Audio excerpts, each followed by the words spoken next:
basically, for those of you who don't know me, I'm Sky. I'm a director here at Pandora's Star. I do all the training, so I teach people how to use the light machines that we sell here. I'm a master energy healer, hypnotist, channel, and advanced theta practitioner. So I've been doing this since I was 19, no, actually since I was 18.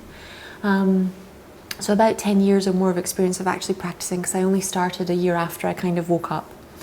And I spend my life pretty much doing what you guys do, helping other people, because it's fun and it feels better than anything else. So I'm predominantly hypnotism and theta together, along with the light machines. Theta healing is a technique created by Viana Stabo. It uses the theta wave brainwave state to access the subconscious mind and the spiritual planes of existence for healing, specifically the 7th plane, in order to access powerful instant healings, knowledge and guidance. So theta healing is a collaboration of many different healing strategies and techniques. So it includes energy healing, belief work, body scanning readings, past life healing, ancestral family and body healing. And basically we reach these different states by going up to the 7th plane and then coming back down to wherever you need to be able to be energetically to access these different kinds of healings. When it comes to theta healing for trauma work, the best book at the moment is called Moving Beyond, Healing the Trauma of Physical and Sexual Abuse Through Theta Work by Judy Dragon. She does run the most amazing workshops in the US. I would recommend going and having a look at her website. Her whole practice is only sexual and emotional abuse, so she goes into depth. She's got a little blue book like Louise Hay, which is an absolutely amazing book. I don't go into a theta healing session without that book, or another one called Diseases and Disorders, which is by Viana, but normally the two are connected. Normally when someone is ill, they've had trauma come up in some way or some form, in this lifetime or another lifetime. For those of you who, haven't been through any sort of sexual abuse, that's okay. Tonight's focused on trauma and abuse in general. There's only 2 slides that come to sexual abuse. But from what I'm picking up, a lot of the people here are therapists anyway. So a lot of this will be useful because 1 in 3 women have been through sexual abuse, 1 in 6 men have been through sexual abuse. So the people that come to see you, that come for healing, a lot of this will be repressed because a lot of sexual abuse either happens in childhood or it happens when someone's either drunk or drugged, or they're in shock because they've just been abused. So your memory naturally represses those memories. I did not go into the specifics of repression and memory. Judy Dragon does go into it in her book, simply because we'd be here all night if I started going into how many ways your mind can repress things. Does that make sense to everybody? Yeah? Feel free to ask any questions along the way. Okay, so straight from here. Okay, so well, I've got this in the wrong order now somehow. I'm not sure how this happened. Hold on. We'll go past these 2.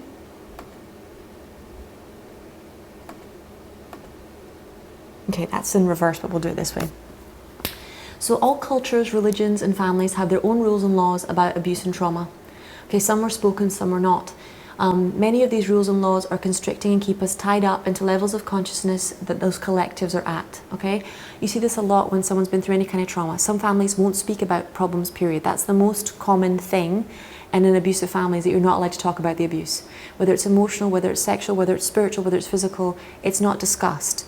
You can fight about anything else, but you are not allowed to actually discuss what the abuse itself is. This also goes for religions and cultures. Okay, if a culture as a collective, let's say, has a racist abuse policy or has a sexist abuse policy or a homophobic policy, those things are very difficult to discuss in public. The government will go out of its way to suppress those discussions. Does that make sense to everybody? So every collective where abuse is going on, there's always this culture of secrecy.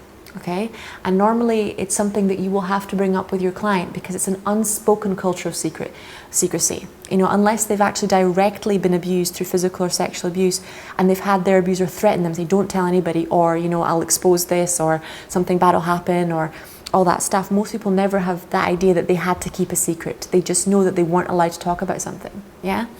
In Alcoholics Anonymous, they say you're only as sick as your secrets. Secrets are powerful things. Right?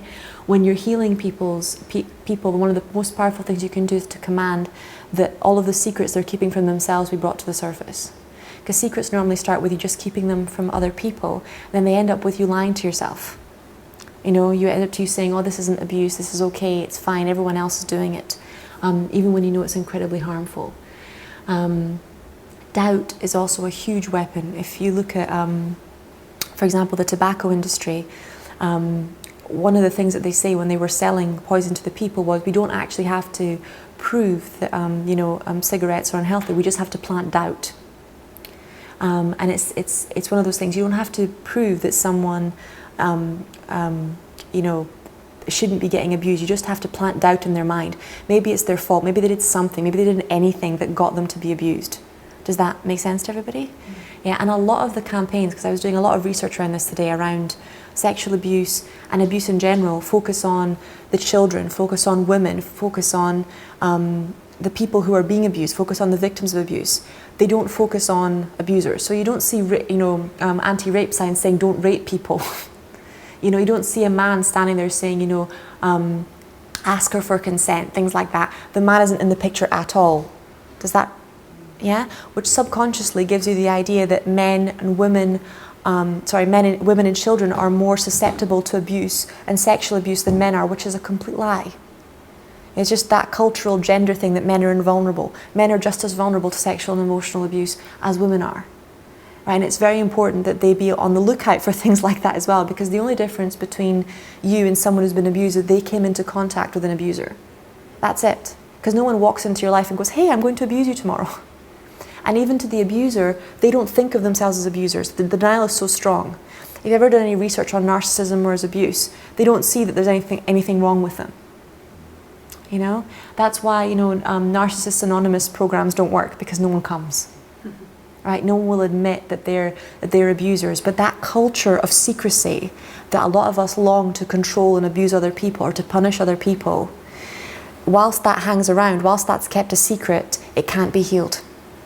Whilst if anybody admits that they want to do those things, we think they're a bad person and we're going to lock them up in jail, it cannot be addressed. Does that make sense? Yeah, because there's an abuser in all of us, just like there's a victim in all of us, and there's a rescuer in all of us.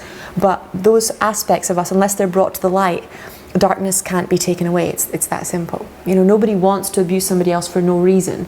It's just not going to be at the top of their head at the time. It's just going to be a desire, right? So just because something is legal does not mean it's okay. And all you have to do is look around at the homosexual laws, the sexist laws. Even just going back a century, the things that have been done in the name of the law to people are absolutely ridiculous. When you're healing trauma with people, you are not just dealing with this lifetime, you're dealing with many lifetimes. You're also dealing with ancestral karma, because abuse does tend to run in the family, it does tend to run in cultures, right? So whenever you're starting to do a healing with someone, just be aware that this will come up. And there's the downloads that are up, that came up before, are the ones that we're going to do to resolve these. So basically, it served us at one point to abide by these rules and regulations. As children, it ensured that our parents, culture, and society took care of us in ways we weren't capable of doing for ourselves. That's why so many people, cover up their own real feelings or won't come forward, even when they've seen someone abuse somebody else. In past lives and during wars, it probably kept you alive. So there's a very strong culture of, don't tell, keep secrets, the right people's secrets. So our healing downloads to begin with are centered around that theme tonight, because if we try to do it individually before we've done a collective healing, then one thing will just put the other back, if that makes sense. Yeah. According to Theta healing, there are 4 levels of belief. So basically, you have the beliefs you acquired from 0 to 7 years of age, which are kept in the prefrontal cortex. So that's all the stuff you had in this lifetime that your mum and dad showed you. Then you have the DNA ancestral level of belief, which is pretty much all over your body, inside of your cells. And then you have cultural and collective level of belief, which is on the periphery of the aura. And then you have the soul, which is in the heart. And you have the things that travel in between lifetimes. So that's both for better or for worse. You have good traits and negative traits that you carry with you from your culture. Good traits, negative traits you carry with you from family. When it comes to healing cultures of abuse, emotionally in particular, we live in a culture where every emotional abuse is okay. You know, it's all right. You know, both for men and for women. You know, you can literally, you can get away. Look at basic things like TV programs and stuff. If you look at, you know, even the cooking shows, you see that the ones that have the most abuse in them get the most people watching. The TV movies that you watch, the ones that have the most violence, are the ones that tend to be the most popular. And that's because they're talking indirectly about the secrets we're all keeping. The violence we still have in our own hearts and our own minds that still needs to be addressed. Does that resonate with everyone? Yeah? So let me just put it forward. So in Theta Healing, we also work with downloads. Has everybody here worked with Theta Healing before? Yeah? So basically what download is it's a belief that we insert into all four of those levels of belief. Okay? So first we pull the beliefs, you know, that you know, cultures, religions and families, rules and laws about abuse and torture, about silence, you know, have to be, still have to be followed by us, and then we replace it with the beliefs that follow. Does that resonate with everyone? Yeah? It's a subconscious agreement. In psychology we call it a tacit agreement. You don't wake up one morning and think, I'm going to agree with the rules of my culture about masculinity and femininity, about abuse. You just start, because you're constantly exposed to it, you just start to agree. Does that resonate with everyone? Yeah? If you're sitting down at a table and someone brings up a difficult topic of conversation, you just don't say anything. So it's a tacit agreement that you won't talk about it and that you won't challenge the presumptions that are around. Okay. So beliefs to clear that come up when you're working around.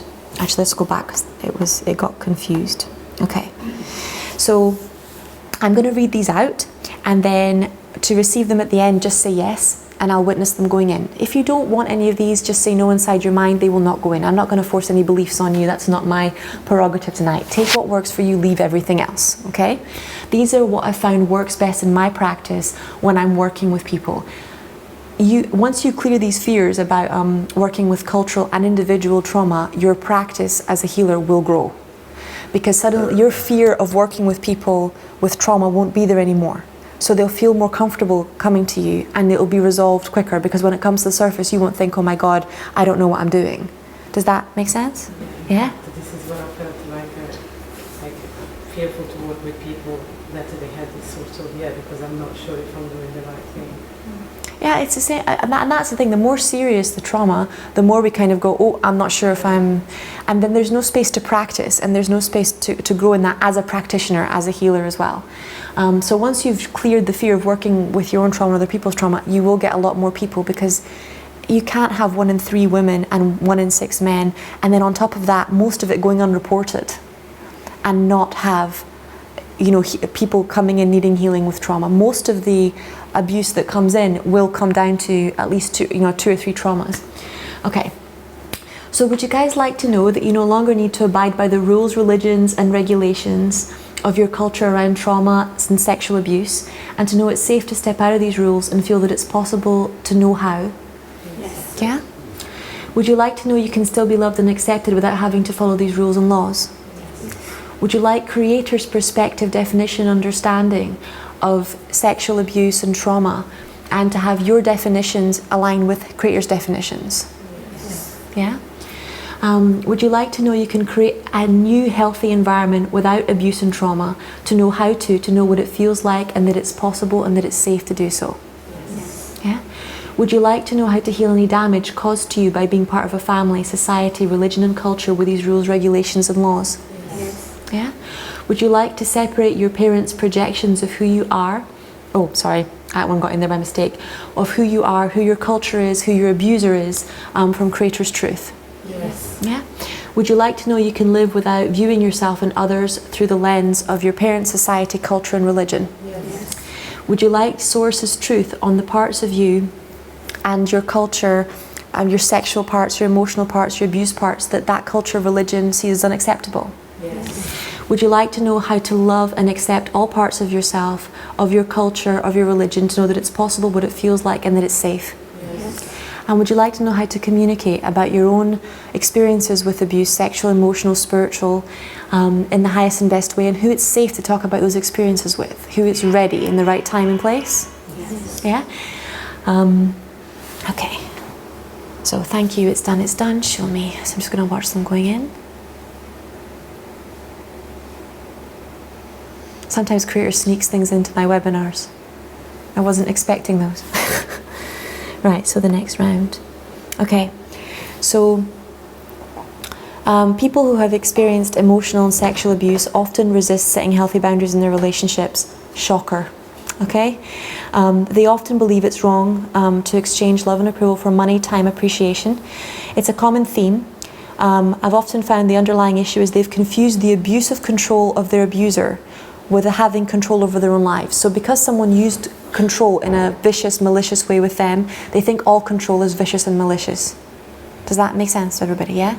So that's what throws you very deeply into victim consciousness, because you need control over your own body, your own identity, your own life, in order to be able to have any sovereignty or power. Yeah. Okay. So they don't want another person to experience the same suffering and pain. I find that people who are abused, their deepest fear is that they will become an abuser. Okay. In their heart of hearts, they're really terrified that they will become like the person who abused them. Does that resonate with everyone? Mm-hmm. Yeah. So because that's one of the biggest myths, and I've got a slide that goes into the myths about sexual abuse and the downloads to replace them. But one of the myths is that if you've been abused, you will abuse other people. So it's a very prominent myth. The vast majority of people who've been abused don't abuse other people. Okay. Some people do, but if you think 1 in 3 women were sexually abused, you don't see 1 in 3 women going out and raping other people. Right, it just doesn't happen. Otherwise, it would be a collective rampage, right? So it doesn't. Same thing with men. 1 in 6 men, not 1 in 6 men, go out and abuse other people. It's not how it works, right? I've seen both. I've seen men who have been abused and who have used that as a reason to abuse other people, and I've seen men who have abused, just dedicated their whole lives to not letting abuse happen anymore. So everyone is unique. You have power over your own experiences. Okay. So here's a couple of downloads that might be useful. If you have similar experiences of emotional, physical, or spiritual abuse, would you like Creator to teach your energy that it's over and that you can release the trauma of being controlled, rejected, misunderstood, abused? Yes. Yeah? Our soul often has positive intentions behind setting up such experiences. So for most of us, particularly from a religious perspective, we were taught that being punished meant that we were somehow... meant that we were somehow balancing karma, or we were learning a lesson. Yeah. When you were actually being spanked as a kid, how many of you were said, someone said to you, I'm going to teach you a lesson, right? It's a very deep subconscious thing that punishment, suffering, trauma will teach us a lesson. Okay. It doesn't have to be that way. But for us subconsciously, a lot of us choose families, find ourselves in situations where things are abusive, because on a very deep subconscious level, we think, oh, we need this, right? And we confuse metaphorical spiritual images with literal ideology. So all the images that you're shown, for example, of Jesus on a cross, of people being tortured in a religious way, or they're being martyrs for their culture, those are not just literal, they're symbolic images for the suffering that we all carry. That's what the mean when say when we all have our own cross to bear. We're all being crucified in some way. We all find ourselves in situations in the culture where we've done nothing to blame and we are still suffering. Does that resonate with everybody? And these stories were designed to be used to lift us from that mentality and show us that we were more powerful. I mean, yes, Jesus is crucified, but he does resurrect the next day. Does that make sense to everybody?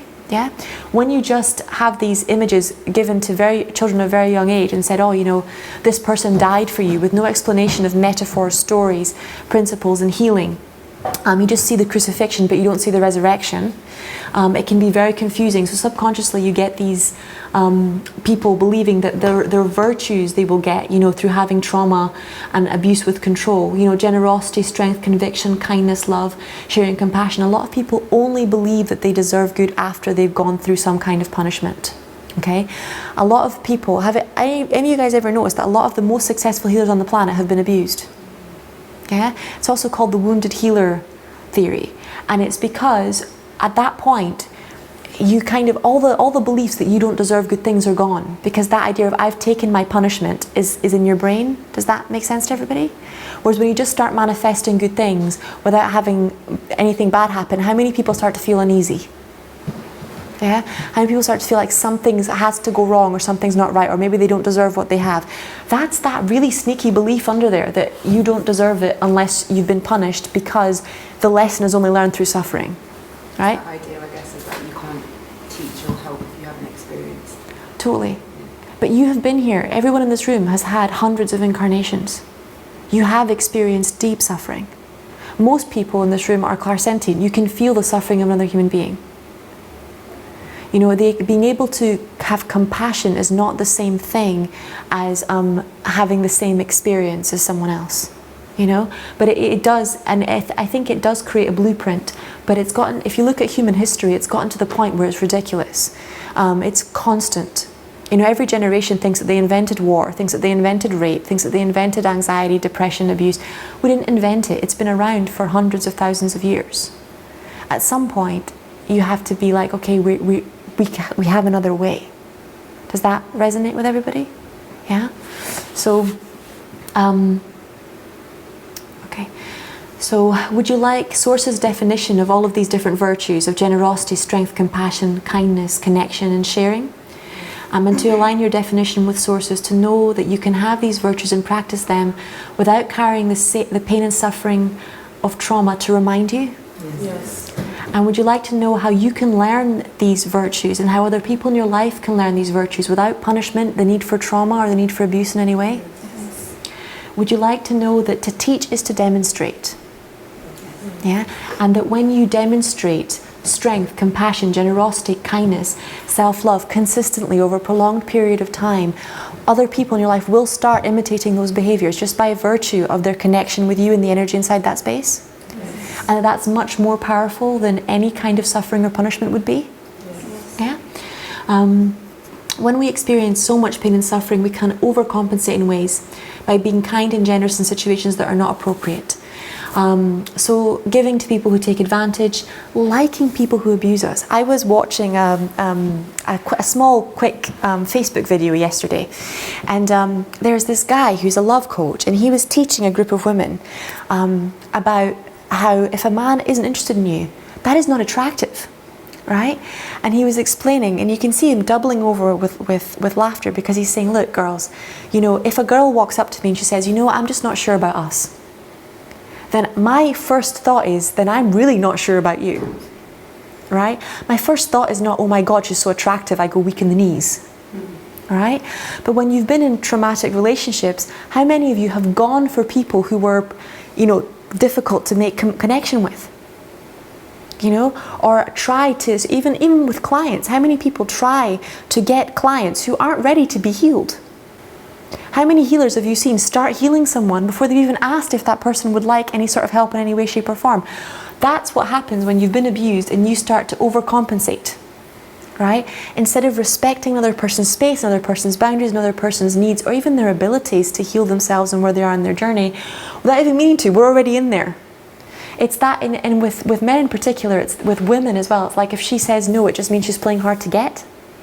You know, if that man says no, he's just, you know, he'll come round. That's not knowing how to respect someone. It's not, trust me, it's not funny. Because long term, it creates these unclear communications that build up. An unclear communication, if you look at the word communication has the word communion in it, which means common union, that feeling of connection, right? So when you're not communicating properly, you're not connecting properly. So whether it's spiritual, emotional, or sexual, when you're trying to force and confusing your wants and desires, like when you think, oh, I'm attracted to that person, I will make them be attracted to me. You're literally projecting your beliefs and desires into other being, and you're not trusting that they have their own feelings and that those feelings are important, right? And I find this a lot with women or men 6 months down the line when they got into a relationship with someone who was never that interested in them to begin with, that they had to pursue and work for and really convince. They're like, oh, they don't like me as much as I like them. And they knew that before they went in. Does that resonate with everybody? Yeah? The same thing with companies. People do this a lot with work as well. This is why this healing is so deep. This is why it will affect your career. This is why it will affect your clients. This is why it will affect your partners. Because this is the same thing that happens. Like, oh my God, that place is so exclusive. I want in. It's a subconscious desire that if someone or something has a lot of barriers to you getting through, then that's somehow a good thing. Does that resonate with everybody? You know, it's not a collaborative thing, it's an exclusive thing. The universe is inclusive and collaborative by nature. You know, and if you're going to put yourself in situations with people who are constantly excluding other people, either financially, emotionally, spiritually, or whatever, you're going to eventually find that turned around on you. Yeah? So would you like discernment on who to connect with, on how not to try hard to convince other people they want the same things you want when they clearly don't? Yeah? How to respect other people's beliefs and opinions, even when what you want is different from them? And to know that that is for your highest and best good, that you'll be absolutely miserable if you're stuck with someone or something that you don't really like you or don't really want you. Yeah, that is the antithesis of belonging, is being with other people who want, who approve of, who love you for who you are. Okay, so would you like to know how to live without abuse and what it feels like to know it's possible that you can and that you do now? Yeah, and would you like to know it's possible for your clients? Yes. And would you like to know that when your clients come to see you, that their life is about to change? And that you are making a positive impact with them and that the work you're doing is vitally important? And how to keep doing that and keep learning and keep improving as a practitioner in your practice? Yeah? Okay, so would you like to know the more self-love and healthy boundaries you have, the more people you can help and the more people you can love? Yeah? And would you like to know you can have plenty of love, to know what it feels like, to know that it's possible, and to know that you already do now? Yeah? Okay, so let's move forwards. And that was the one that was in reverse. Okay, so when you work with trauma, these are the core beliefs to clear. So I'll read down them and then I'll ask, can I clear these? So if you're working with trauma, physical, sexual and emotional abuse in others and myself, I fear guiding clients to physical abuse memories that are unknown.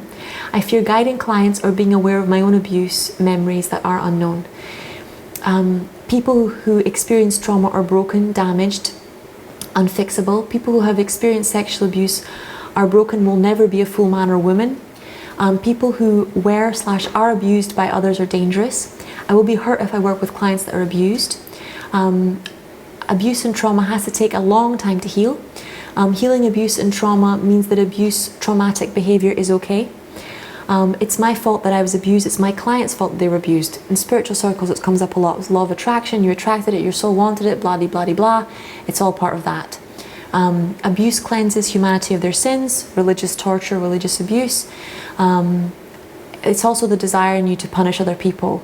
And it's all the time. You really have to watch that one. My clients / and I enjoyed being abused and we wanted it. Particularly if you're abused when you were a kid for a long period of time. That one's a major one. It's a lot of guilt and shame comes up around that one. My clients was, if a man is abused by a woman, he should have liked it. That's a gender cultural one. There's a lot of beliefs that if a man was, taken advantage of by an older woman, then he's really lucky because he's become a man. Does that resonate with everybody? And a lot of men will go along with it, but any inappropriate sexual or emotional touch with a child is an abuse because a child can't give consent, period. Sexual abuse or trauma makes people homosexual. Never heard anything more homophobic in my life. Comes up a lot. Not so prevalent here, humongous in America, Brazil, and still in particular pockets of Britain, it's a big thing. The research shows it's rubbish as well. They've shown that most of the men who sexually abuse other men are in heterosexual relationships most of the time. Sexual abuse is an act of control and power. Literally, you're feeling control and power by harming somebody else. Does that resonate with everybody? It's got very little to do with sexual attraction itself. What they get off on is being in the control. So can I pull these? Would that be okay? Yeah? Thank you. It's done. It's done. Show me.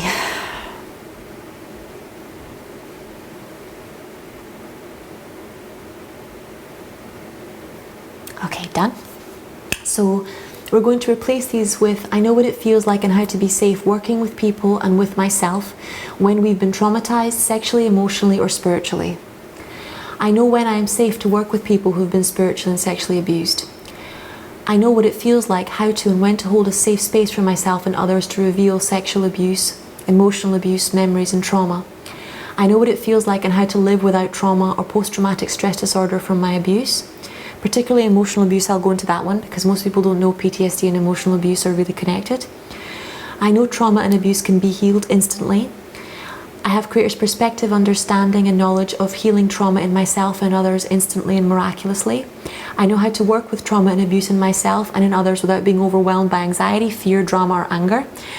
Well, I understand that the creator of all that is present and in charge of every healing I do with myself and my client. Would you like these? Yes. Yeah? Thank you. It's done. Show me. Just take a deep breath in, guys. You're safe. Another deep breath in and out. There you go, that's in. So,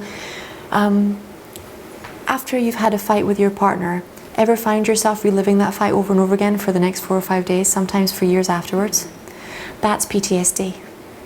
Ever had a fight with your mum that comes back from childhood, any message that they gave you that repeats itself every time you try and, see, you're laughing because it's, yeah?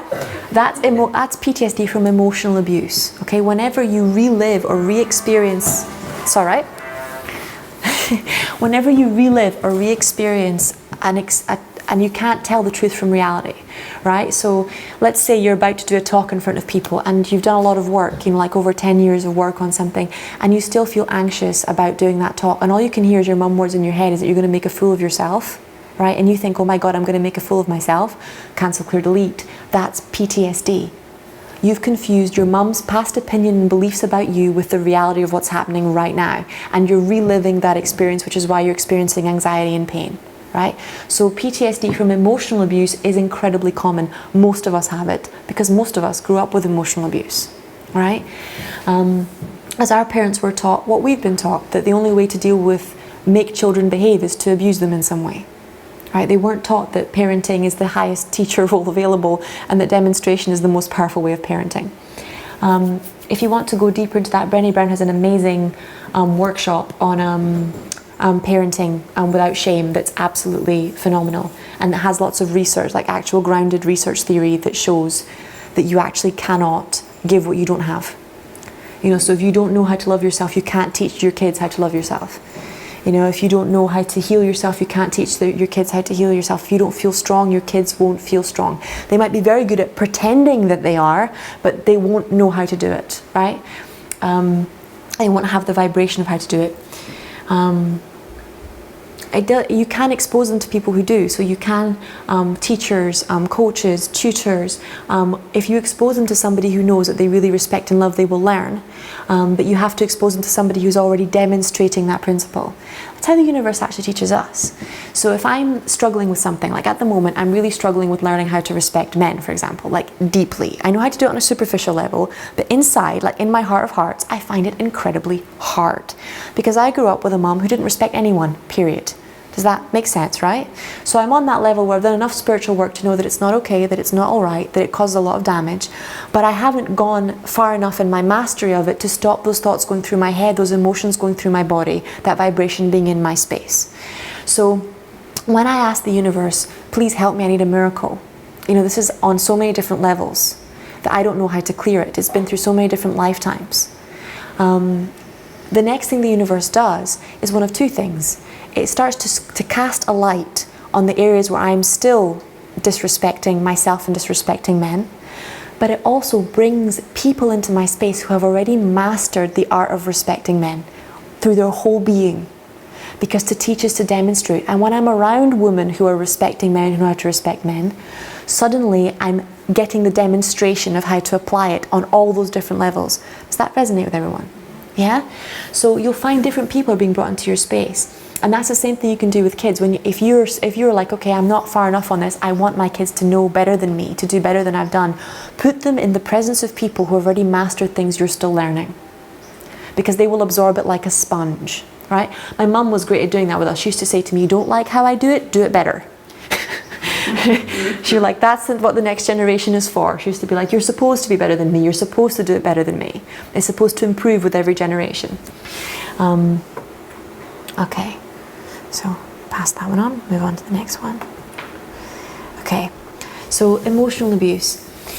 Emotional abuse is present in all different types of trauma. Okay, it's financial, emotional, physical, familial, social, religious, and cultural. We still live in a society where emotional violence is considered authoritative, powerful, and amusing. Kind of like we used to think torturing people was fun and amusing, and we used to all gather around the square and watch, right? It's exactly the same thing. We still think humiliating someone is funny. We still think, we have comedies that do that. It's a social thing. It's just remembering that everybody experiences abuse as a different thing. So what can be hilarious for somebody is not necessarily hilarious for somebody else. I'm not against laughter in any way, shape or form, but you just have to be very, very conscious. Remembering emotional abuse is central to the healing process, and telling your stories to others enhances that process. Okay, so a lot of people, and even in theta healing circles, they say to me, you don't have to remember in order to be able to heal it. Okay, I really don't agree with that. I don't think you have to relive the experience over and over again in order to be able to heal it, but I think you can't have huge sections of your life that are completely disappeared. Does that resonate with everybody? Particularly with kids, because both when you're from 0 to 2 years of age and in the womb, and then again when you reach being a teenager, because when you're a teenager you actually regrow your brain. It almost doubles in size, and it grows from the amygdala to the limbic system to the prefrontal cortical system again. When that part of your brain was growing in whilst you were experiencing abuse, a lot of what you were learning about how to be an adult, what your identity was, will be completely messed up by those interferences. Does that resonate with everybody? Yeah? And this is what I mean by, and this is where I think theta healing is so effective and miracles are so effective, is because it's very hard to actually heal something that deep. Like, most people are very good at pretending to be competent, healed, healthy adults for 5 or 6 hours during the day, enough to get to work and come home again. Very few of us manage to keep that charade alive with our intimate relationships and with our family, even fewer with our kids. Does that resonate with everybody? And that's where I think Creator, where I think the universe comes in, because it goes all the way. If you allow it, it won't just get you to healthy and functioning, it will take you to freedom. It's a different level of release, because the universe isn't like, oh yeah, you can talk in front of people and feel comfortable about it now, let's just stop here. The universe will take you to a place where you can love connecting with people. And it will do that because then you're being a higher service to a greater number of people. If you can stand up on a stage and love hundreds of people, that's a benefit to everybody in that room. And the universe is wanting that benefit to come to people. Yeah? So you don't have to relive emotional abuse to remember it, but you have to be aware that and this is why I didn't put the memories, like all the repression of memory stuff in here. If you struggle with memory, if you can't remember where you put your glasses, where you put that thing inside the fridge, where your keys are, chances are it's because at some point you decided you didn't want to remember something bad that happened to you. And you said, I don't want to remember, I don't want to know, let me just forget it. Right? And because that memory was probably quite strong, like we talked about with PTSD, you started numbing those whole days, right, that you were feeling that experience. And quickly your subconscious mind, because you were constantly telling it, I don't want to remember, I don't want to know, don't show me this, started to generalize, I don't want to remember, I don't want to know, right? Cancel, clear, delete. And then I hear people saying to me all the time, I don't know, I can't remember. And it's such a powerful program to give your subconscious mind, right? It's not true. You do know, you do remember. It's just so painful to remember, right? Until you've healed it, every time you remember it, you feel pain. Once you've healed it, you remember it and you don't feel pain. Does that resonate with everybody? It's funny because I totally forgot things, but when I had my daughter, it all came back because I saw the way my mother was trying to control my daughter, and all that anger was coming out. Yeah. So I went through a lot of clearing, and most of it's gone. Although I must admit, there's times that she triggers me, because I can see the negativity and the put downs, but it's not actually meant to be a put down. It's just the way she is. It's the programming. But that's what I mean by when we start healing things. Everybody here know who Louise Hay is? Yeah? She says in her book, start early. Start affirmations as soon as you pick up this book. Don't only do them after you've got cancer. Because it's harder when you're actually dealing with something difficult. If you heal your issues of emotional abuse, financial abuse, spirit with your parents, before you have kids, when you have the kid, you're not healing yourself. You're able to be with your child. Does that make sense? It's happening so much now. There's a cultural epidemic of adults that are only healing from their abuse once they have children, and then there's no one there to help the kid with the abuse they're going through. Their parents are so stuck in, my abuse was so hard, my life was so bad, that they're not seeing what they're doing to their children now, or what other people are doing to their children now. And they don't know, because they're not at that stage of healing yet. They're at the stage of remembering. They're not at the stage of where it's healed and they know how to behave differently. So they don't actually know how to protect their child. They don't know how to create a safer environment for that child. Does that resonate with everybody? Yeah? So it's a very important thing. The earlier you start your healing, the better it is. And you know, for me, one of the central things was around, particularly around teenagers, because so much of my abuse was when I hit my teens and when I started expressing my sexuality, that, you know, I had no idea how to be an adult. I had no idea how to be a woman. You know, and in our culture we still have that whole Peter Pan syndrome. You know, it's like you never want to grow up, you never want to become a grown-up. And it's not true. You know, if you've already had your childhood taken away from you, the only thing more traumatic is to have your adulthood taken away too. Yes, John? It's interesting listening to what you're saying now. As a parent who has worked on my own issues, my own mother issues, and you know, my own issues, and having a daughter, and realising when she started to get to teenage years that I didn't want her to be like me, like you say about your mum wanting you to be better, and being really dedicated about that. But I was very honest about my journey, and my daughter knows practically 99% Of what you went through. That I've been through, and she has been an incredible healing space For you. me. And she holds me accountable. Well, she could have been able to come tonight, I don't think, but she holds me accountable, and she has, by the most important person in my life, being able to hold my shit, well, that's my problem, and being able to hold it has encouraged me to go further and go deeper, and to be more open, because I see not only am I healing myself, Yep. I'm preventing a lot of stuff and protecting her, because she's seeing me go through it, so she's being more empowered. Just be more to conscious. her stuff. Yep. And it's been we have such a beautiful relationship as a result of me going, I don't want you to suffer the kind of craziness I went through. suffered. And I really do think she's progressed further than she is a I think progression. I think there's deep love in most parent-child relationships, one way or the other. I think the more honest you are, the Holy Spirit's capable of using anything for healing. You know? Sadly, what I experience is a lot of parents who are going through their own healing, and, you know, their children can't handle their shit. Or because they are going through their own healing and their kids are being forced to handle their stuff, they're not getting time to figure out their own. You know, a time and a space where they're meant to be figuring out who they are, they're helping their parents figure out who they're supposed to be. What if the personalities are totally different? Because, I mean, I'm so laid back and I'm not controlling. As far as I'm concerned, I'm not. And I didn't really ever have the problem of controlling, needing to control my child. I always gave her choices. I always allowed her to think for herself. Yep. But I've noticed actually earlier what you were writing, that it's like the boundary thing. Yeah. I've noticed I've had to put stronger boundaries up lately, because people are still trying to be controlling over me, even though I'm not over anyone else. So that's a point I'm really taking in, is the stronger boundaries. Boundaries make people feel safe. Brené Brown tells a story in her workshops that I think is amazing, which she talks about her teenage daughter, you know, coming down the stairs and saying, I really want to go to this party. And her saying, look, I'm really sorry, you know, I'm not comfortable. You know, I know their parents aren't going to be there. You know, I don't know what's going to be going on, and I'm not comfortable with you going. And her girl says to her, you know, you're really not going to let me go. Everybody else is going to be there. You know, I hate you. And Brené Brown looks at her daughter and says, look, I'm really sorry you feel that way. It really hurts my feelings when you speak to me like that, but you're still not going. And then she gives the example of her daughter going to the party and being surrounded by these people. And she's like, so she's in the party, she's with her group of friends, and then there's a hot guy that walks up to her and she really likes him.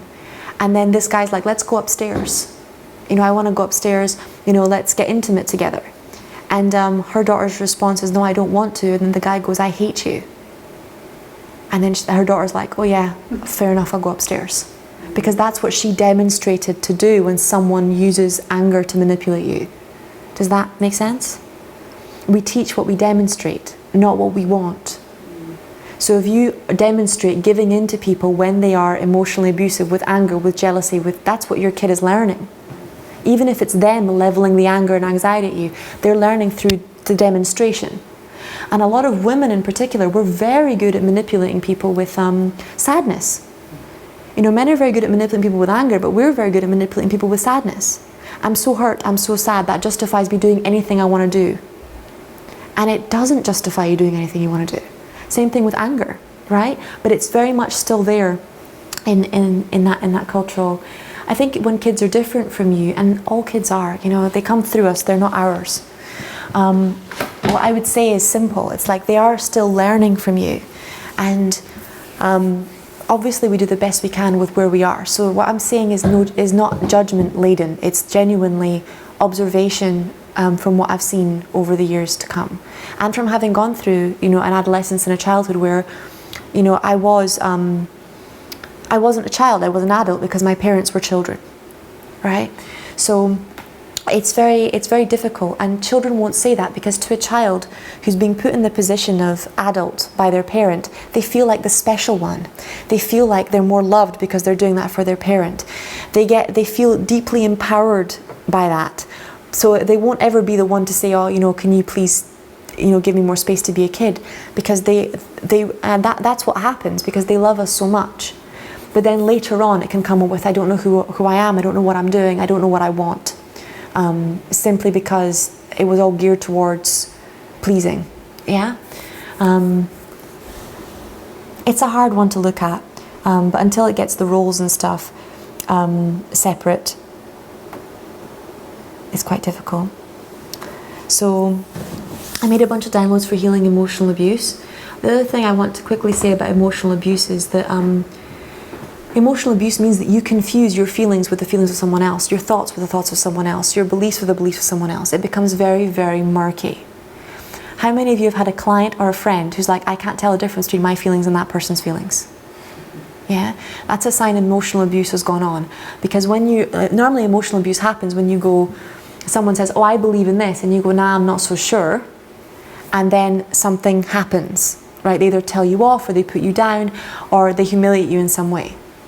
So you change your belief very, very quickly to match their belief, so that you don't get that pain every time you express a difference of opinion.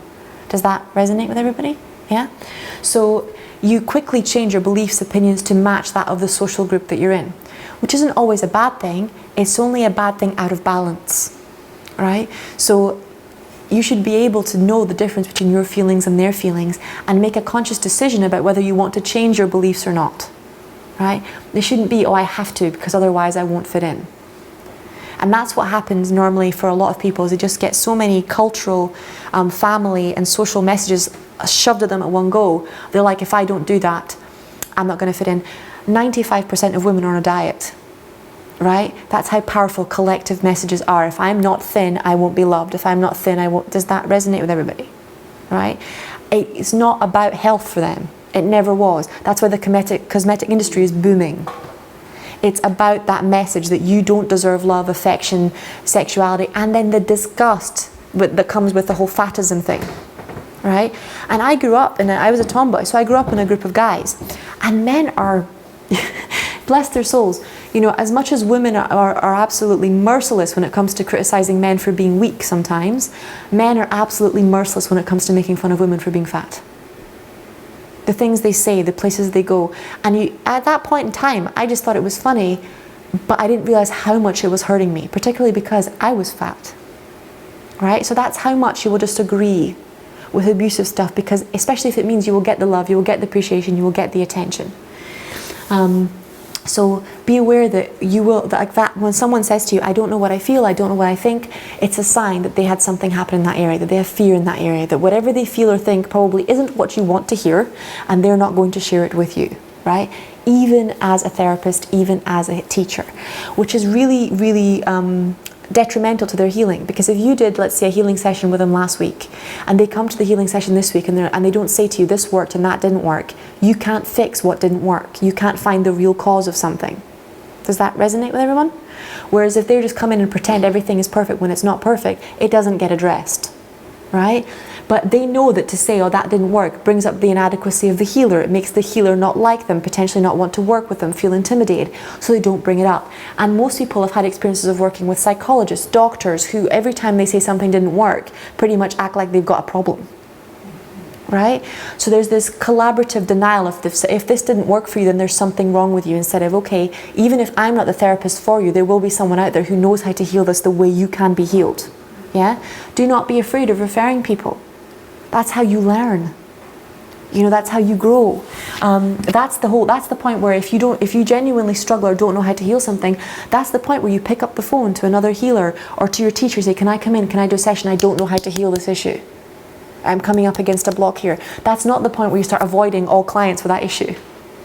Does that resonate with everybody? Yeah, because then you grow, you really start expanding, and then you don't have to attract 1,000 people into your life with that issue to create some sort of trauma, so then you're allowed to get help, okay? So I'm going to read out these downloads and just say yes if you'd like these. Feel free to answer any questions on emotional abuse that you have before we move on from this bit, okay? So I know that emotional abuse can be healed, that it can be healed instantly, and how to define myself and be myself without carrying the burden of emotional abuse. Can I teach you that emotional abuse is over and release the trauma of being emotionally abused? And teach you that you can live your daily life without emotional abuse PTSD? Yes. Yeah? Would you like Creator's perspective, definition, understanding of boundaries? To know what a boundary is, how to have boundaries, how to honour and respect your boundaries, how to honour and respect the boundaries of others. Yes. I have Creator's perspective, definition, understanding of how much I matter, how important I am, and that I do count. Yes. I have Creator's perspective, definition, understanding of how to be a priority to myself and to others in my own life in the healthiest, highest and best way without feeling lonely, selfish, guilty or ashamed. Yes. I know that my needs matter and count. Yes. I know what my needs are. I have Creator's perspective, definition, understanding of my needs. Yes. I like Creator of all it is to clear any oaths, vows, promises, trades, decisions and contracts which stop me or my clients being a priority to themselves and to others in their own lives. Yes. I know how to separate my feelings, ideas, dharma, life purpose, energy, needs, thoughts, feelings from the energies, ideas, thoughts, feelings of others. Yes. Yeah? Thank you, it's done, it's done. Show me. Deep breath in. And out. I know how to breathe while I'm learning about abuse and trauma. Deep breath in and out.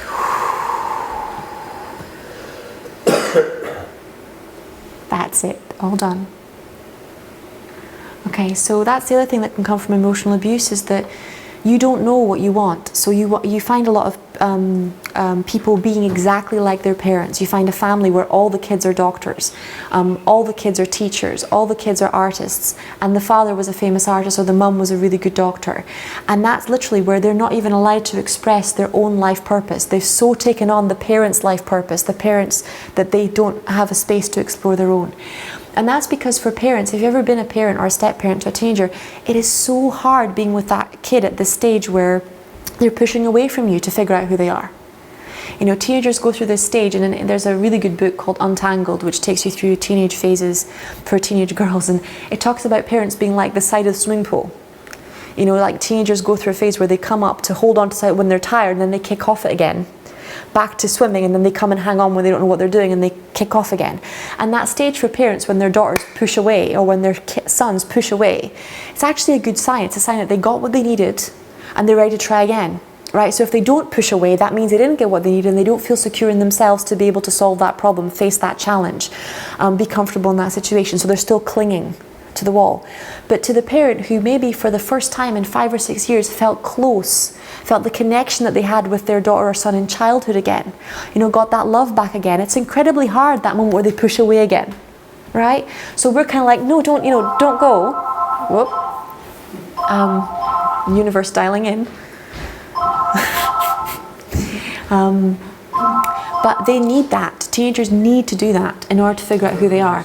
If you're not a wall, if you don't let them push off you, if they don't feel like you're strong enough for them to push away from, they don't have those years while you're there to protect them, while you're there to be able to push off of.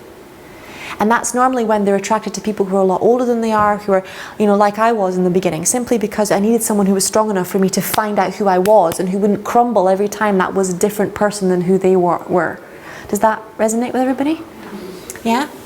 Particularly parents who are very academic, they really struggle if their kids are artistic, or if they actually often punish children for being musical, for being artistic, for being different than them. So it's a very important thing to be aware of.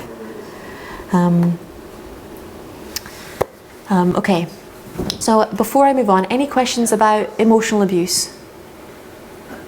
No? We're okay? Perfect. Okay, so sexual abuse. Okay, rape and other forms of sexual violence, abuse and attack are understandably topics that many people find difficult to talk about or do healing on. Okay, but this reluctance to acknowledge sexual violence contributes to a society in which myths and misinformation are common. Okay, myths are also fueled by ill-informed or unbalanced media reporting of sexual violence related stories. One of the most important things that's going to come up as a healer with a client is that when you scan their body, you might be aware that they've been sexually abused before they are. Okay? The rule is you don't tell anybody you think they've been sexually abused, because you could plant that memory in there. Does that, hello, welcome. Does that make sense to everybody? Yeah? But you can, if creator's shown you that they have been sexually abused, or that you're picking up on sexual abuse, for starters, it doesn't have to be in this lifetime. It can be ancestral, it can be genetic. Okay, so you can be accurately picking up on sexual abuse and be mismatching the belief system from which it's coming from. Okay, if the client doesn't know and they've asked you for a healing, you can say to them, there's something here, would it be all right if I send it an instant healing? Okay, without having to go into the drama of what it is. So it's so important to be so kind and gentle with people that come to you for healing. Okay, if you're scanning their body and you find sexual abuse or emotional abuse, don't be like, oh my God, you know, you must be so traumatized. How did you ever get over this? Right? It's not fair to the person, it's not fair to you. You have to handle your ability and your gifts with intelligence, with grace, with tact. Yeah? Sometimes, if you're clairvoyant like me, you will see things that make you want to throw up. Right? It's really important. This is why the practice is so important. Because I had to do the download. I know how to see, you know, difficult things, memories of war, memories of torture, memories of sexual abuse, memories of rape, without making it about me, without feeling sick, without throwing up, I know how to stay connected to the Creator and witness things as they actually happened. Does that make sense to everybody? Would you guys like that download too? Yeah?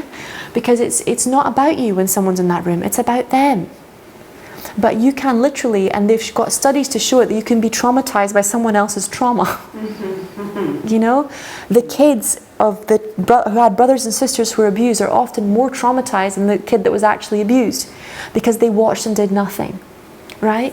But witnessing is an incredibly important part of healing. When it comes to theta healing, it's one of the most important things, because when you witness a healing happening, and it basically means you visualize a healing happening in the body of somebody else, your mind and Creator's mind are joined. Okay? And when that happens, unconditional love is present, and in the presence of love, darkness cannot survive. Period. End of story. If you witness that healing to completion, so if you witness that memory to the end, when your mind is joined with Creator's mind, it will be completely healed and resolved. And maybe only after that's happened will the person remember it at some point down the line, because then it's safe. Does that make sense to everybody? Yeah?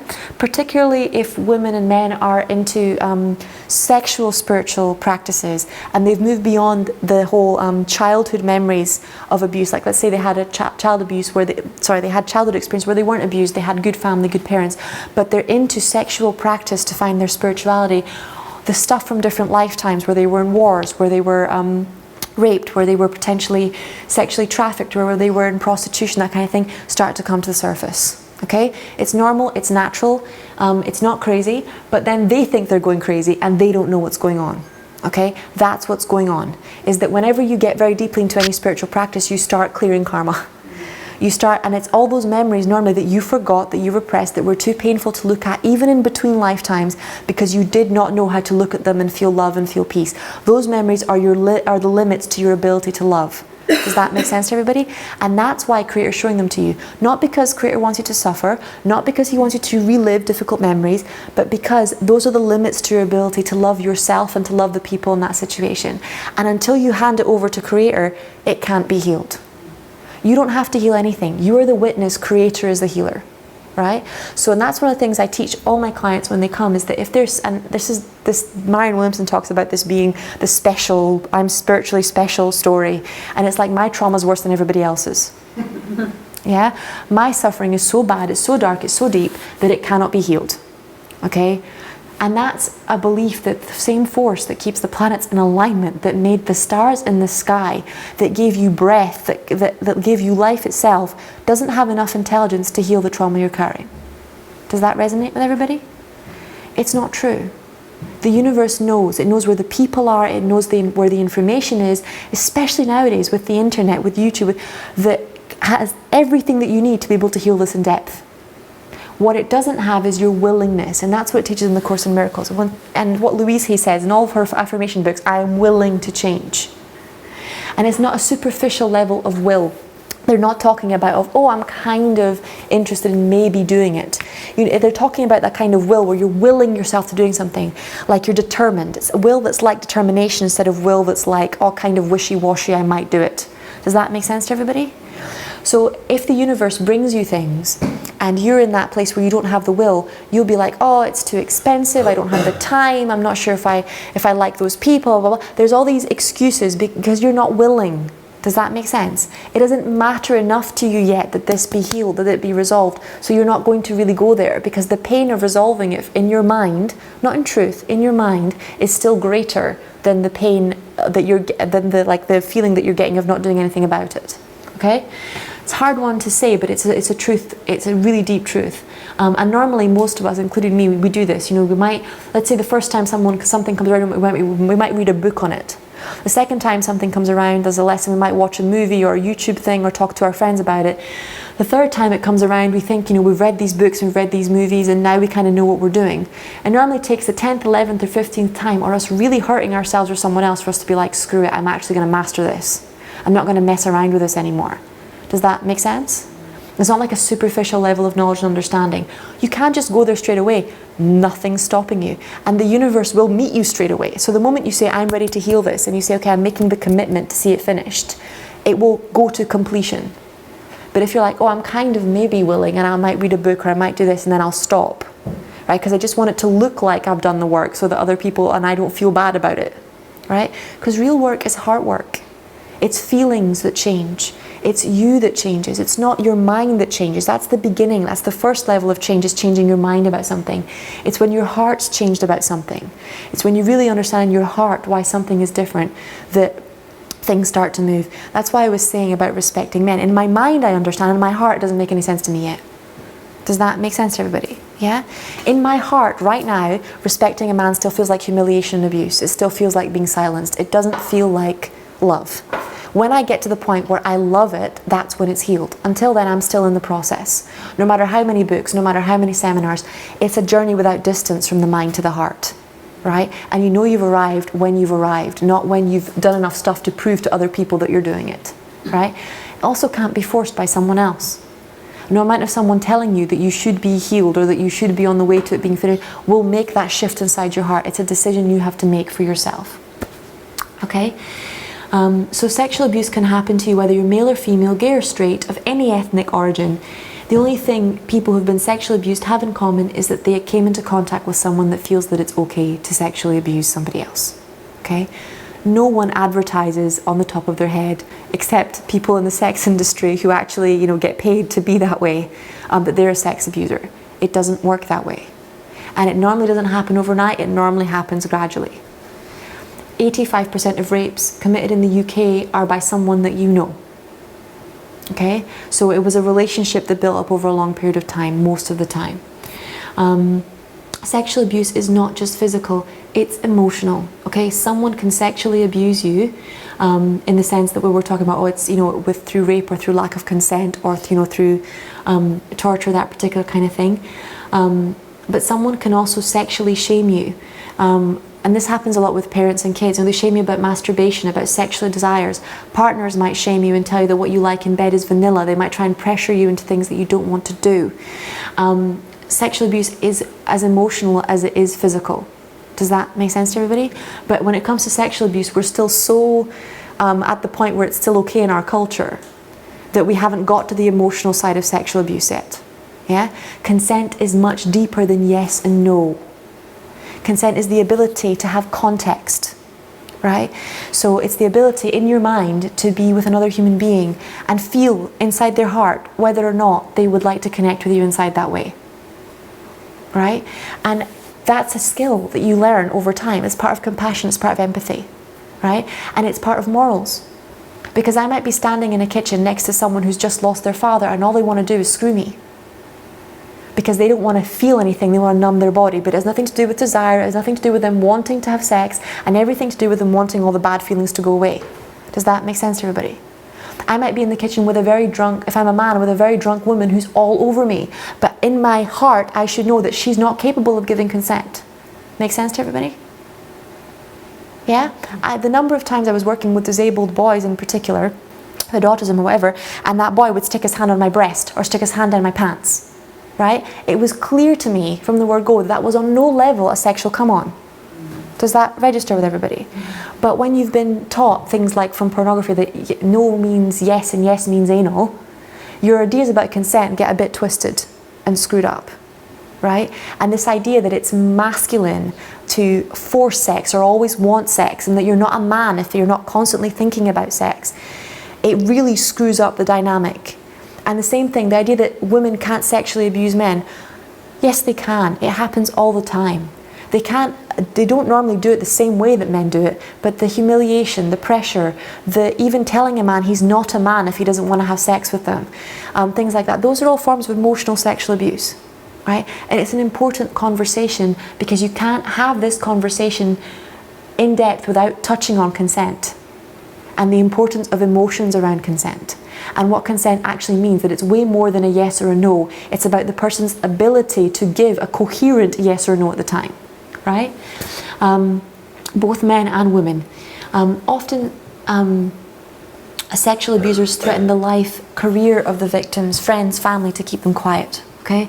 So when sexual abuse gets serious, whether it's your husband, whether it's your best friend, whether it's your family, it happens all the time. And it's, I'm actually, if you guys don't mind, I can bring up a picture of one of the diagrams to me. Would everyone like that? As I've got a picture. There's a program in, it's shiny. Right, everybody avert thine eyes, because some of these pictures are not for your eyes.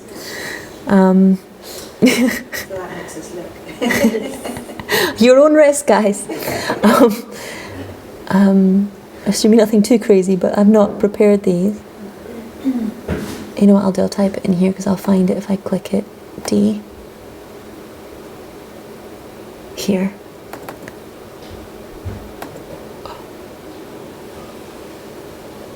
Can everybody see that? Is it kind of big enough? I don't know. Let me see. How do I make it bigger?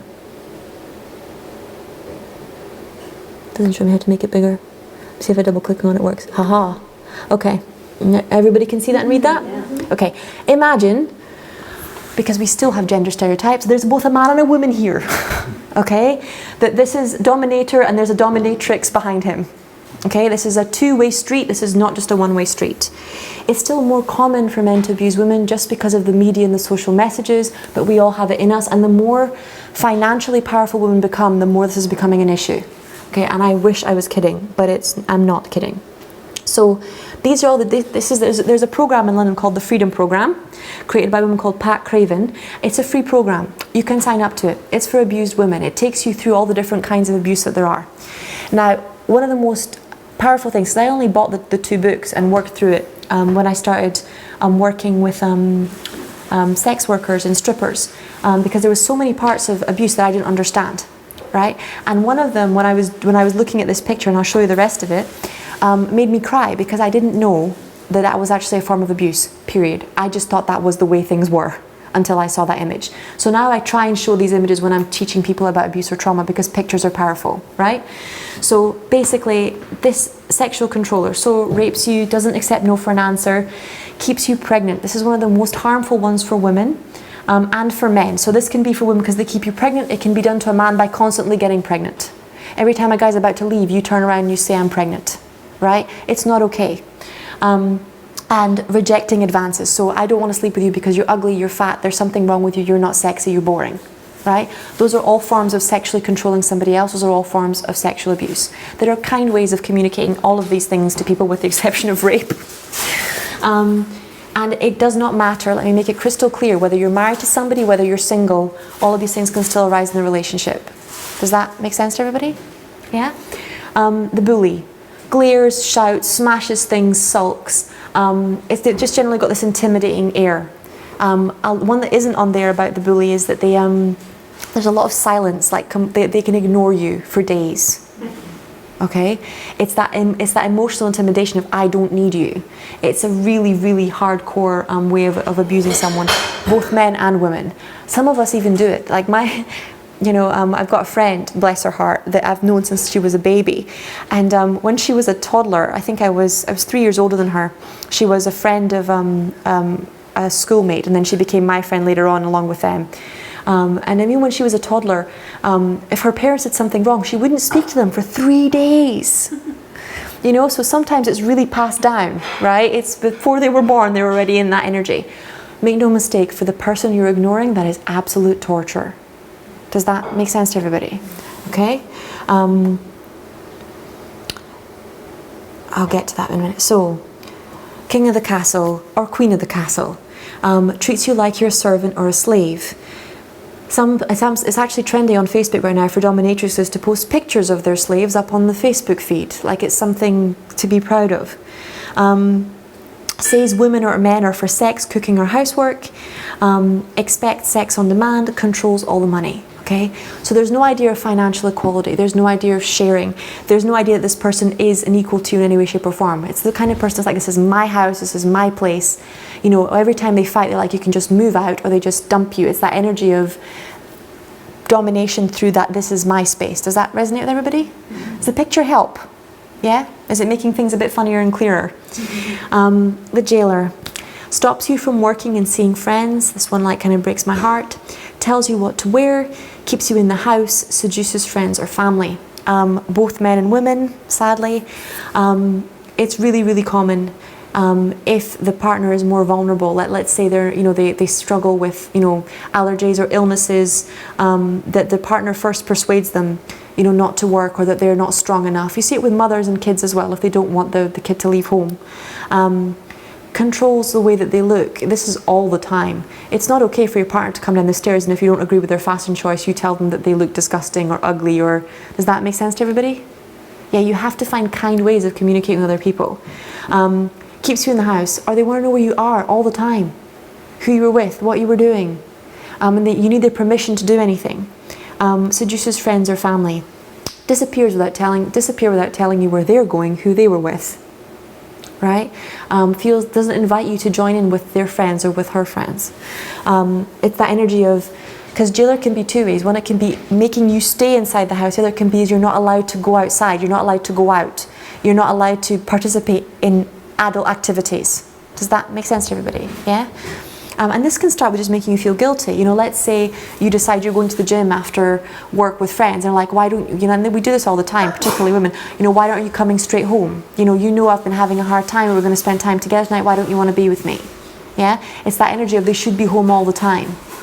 And no one should be home all the time. People have freedom whether they're in a relationship or not.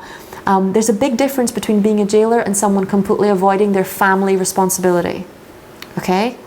And it's also a balance, because sometimes life can get to that point where you have so much responsibility and so little time for yourself that you have to make the decision that play and enjoyment are an important part of life. Sorry, we'll give them a second to finish. Are you having a bath in there? Sorry?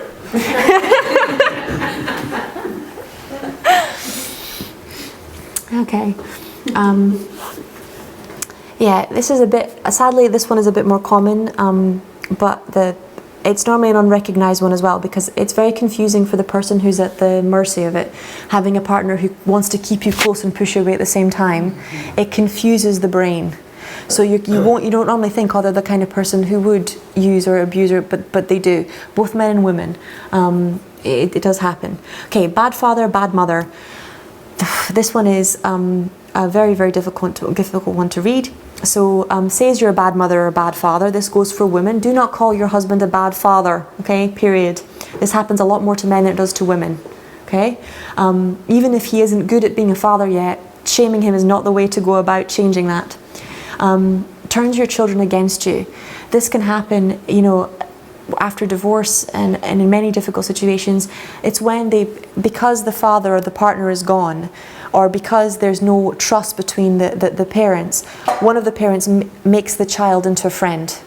Instead of the child being the child, they become their best friend, their adult best friend. And then they dump on that child all of the problems they had with the father, all of their side, all of one perspective, right? And then that kid starts to hate the other parent. And they don't understand that their emotions are confused. They confuse their relationship with their father with their mother's relationship with their father. Does that resonate with everybody? Or their father's relationship with their mother with the actual relationship with their mother. And it can take years, sometimes a lifetime. Sometimes the damage of that is not able to be undone unless the person goes for healing. And because the child normally really believes that the perspective of the person who is telling them is true, it's very unlikely that they go for help. Does that resonate with everybody? Yeah? My mum tried to get me on her side, so I rejected both of my parents. Yep. Every time they had a row, I just had to get away. Yep. And for years, I tried to sort out everyone else's row. Of course, I didn't have a chance of helping them. Yeah. So kids are not supposed to be your best friend. They're not supposed to be, and if you've been isolated by your partner, this is even more likely. So if your partner doesn't give you any time to go out, to have your own friends, to have a therapist, to do all that kind of stuff, you don't have anyone to talk to. So talking to someone is survival. Because isolation is one of the biggest killers that there is. And you're going to talk to the first person that's available to you, right? But there's things that are sacred. And childhood innocence in that sense is sacred, right? There's a time and a place for them to learn about abusive adult relationships. It's not when their parents are fighting. Does that make sense to everybody? Yeah? It puts them in a difficult situation. It does happen. It happens all the time. And parents, when they're doing it to kids, feel very justified in doing it because they say, I'm just telling them the truth about my partner. That's not the truth. You're confusing anger with the truth. Does that make sense to everybody? Yeah? Teal Swan has a video that says the difference between being authentic and being an asshole. Right? And that's where you have to get the line when it comes to, it's like the truth is a difficult thing to hold sometimes. You know, it requires a lot of maturity, a lot of integrity. It requires an openness of heart to be able to hold a complete truth, because truth is not black and white. Truth is a colorful thing, right? And seen from many different angles, it shows different colors. It's like if I show you a pyramid, you might see it as a clear glass pyramid, but I turn it around and there's a rainbow in there. Right? That's what the truth is like. So it's really being like, okay, am I actually being authentic, or am I being an ass? Am I being aggressive? Am I being angry? You know, instead of going into a room and screaming into a pillow, am I just dumping all of my stuff on, not just onto your kids, onto another person? Does that resonate? Yeah? Because emotional suffering is as legitimate as physical suffering. If you walk up to a dog that's suffering and put your hand on it, 9 times out of 10 it will bite you. And it's not because it doesn't like you, it's because it's shit scared. Same thing with a human being, same thing with you. If you are terrified, if you are angry, walk towards a pillow, not another human being, because the first thing that touches you is the thing you're most likely to punch or hurt or kick, right? Because it's a fear response. You're in fight, flight, or freeze. So you're either going to fight the person, or you're going to freeze in front of the person, or you're going to run away from the person. But either way, none of us like having people fight us or run away from us, right? So it's important to recognize that. Okay, uses access to harass you. I wish that didn't happen. It still does. Thankfully not for me. But yeah, they constantly switch, you know, children's schedules, won't tell you what's going on, won't tell you when different plays and stuff are, act like you missed things on purpose. Threatens to take the children away. This one used to be much a bigger deal than it is now, but it's the idea of if you leave me, then I will either hurt, you know, that this child, or I will try and get custody of this child. And you see it in movies all the time, right? Everyone in this room watched a movie where the person is threatening to take your kids away? Yeah, it's quite common. It's a control thing. Persuades you to have his or her child and then refuses to help you care for it. Okay, so these are quite, being a bad parent is a form of abuse towards your partner. It means that they have to do all the work. Does that resonate with everybody? Mm-hmm. Yeah, and it's completely ignoring your responsibility. If you don't want to be with them anymore, fair enough, but completely avoiding your responsibility as a parent in general, you either have to find someone to take your place, or deal with the, you know, the energy of that, because it's a lot. Raising a kid is a lot of work. You know, there's no getting around it. Okay, so it's bad parent, not just bad father or bad mother. I see this both ways all the time. I've even seen parents tell children, you know, that their parents abused them, or try and turn acts of play into violence or abuse, to be able to get custody or things like that. So this one is a big deal. And this is why I was saying, you know, particularly with clients, the same thing goes for children, intimate relationships. Don't tell other people what you think is true in that sense. Always use words like I think, I feel, not this is the truth, and you have to agree with me, period. The liar. This might as well have the word gaslighting right next to it. Everyone seen the film Gaslighting? So it's a film in the 80s that pretty much shows, it's a really famous film. If you haven't watched it, it's worth watching. But it's the first dramatic film that shows what gaslighting is. Gaslighting basically means you act like your partner's crazy, right? Or you act like your kid is crazy all the time, okay? Until eventually they start thinking that they are crazy. They can't tell the difference between them actually being out of balance and you doing something that's wrong, because you act like everything they do is mad. So they act, when they shout at them and you go, you shouted at me, they're like, no, I didn't shout at you. When you say to them, I don't like that tone of voice, what tone? Right? It's more common than you think. We all use it because we're still denying the abuser, right? When you deny that you have an abusive part inside of you, whether you want to call it the ego, whatever you want to call it, doesn't matter. When you deny you have an abusive part inside of you, it is 100% impossible to have any kind of personal responsibility. Right? It is so important to take responsibility for that part of you. Blames drink, drugs, stress, overwork, unemployment for lying. So whenever they do something wrong, it's, you know, you're crazy for thinking it was actually their fault. They only did it because they were tired, because they had to work so long. Does that resonate with everybody? So when you use these excuses, they're not true.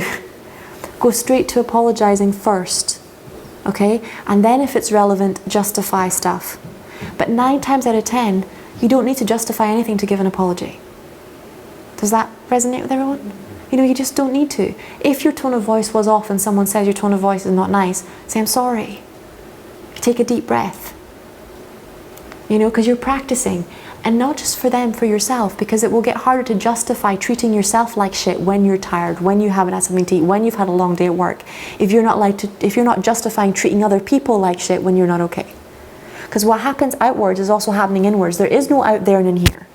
So if you think it's all right to be mean to people out there when you're stressed, when you're low and things, then you're going to think it's all right to be mean to you in here when those things are happening.